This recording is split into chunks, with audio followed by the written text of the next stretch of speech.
Good morning friends, నేను advocate Srinivas Chauhan.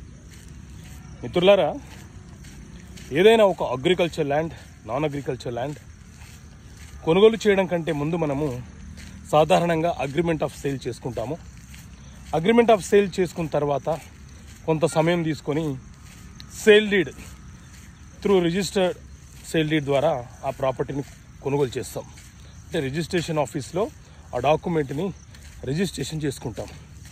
సాధారణంగా agreement of sale అనేది ఒక అన్రిజిస్టర్డ్ డాక్యుమెంటు. దాని వ్యాలిడిటీ కేవలం 3 సంవత్సరాలు మాత్రమే. అదే సేల్ డీడ్ రిజిస్టర్ చేసుకుంటే మనకు సమస్య వచ్చినప్పటి నుంచి 3 సంవత్సరాలలోపు ఎప్పుడైనా కేసు వేసుకోవచ్చు. అయితే